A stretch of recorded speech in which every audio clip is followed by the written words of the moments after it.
নবী করিম সাল্লাল্লাহু আলাইহি ওয়াসাল্লাম বলেন, যে কোনো জাতি যদি ওজনে কম দেওয়া শুরু করে, ওই জাতির মধ্যে আল্লাহ রাব্বুল আলামিন 3টা সমস্যা, বিপদ চাপিয়ে দিবেন। 1 নাম্বার বিপদ হলো তাদের মাঝে মহামারী শুরু হয়ে যাবে, খাবার দাবার কমে যাবে। বাংলাদেশে বিভিন্ন সময় দেখা গেছে ৭৪-এর সময়, ৭১-এর সময় ব্যাপক দুর্ভিক্ষ হয়েছে।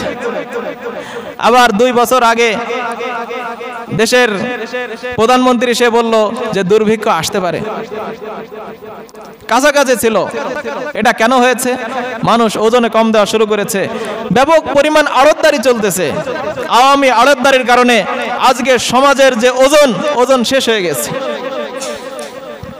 এই সম্পর্কে আল্লাহ রাব্বুল আলামিন সূরা মুতাফফিফিনে বলেছেন, যারা এই ধরনের ওজনে কম দেয় তাদের জন্য রয়েছে ধ্বংস। ওয়াইলুল লিল মুতাফফিফিন, যারা ওজনে কম দেয় তাদের ধ্বংস হোক।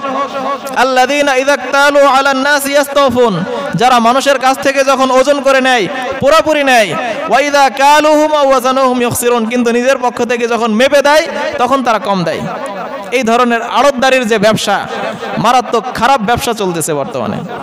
তো এর প্রথম শাস্তি হলো দুর্ভিক্ষ হবে।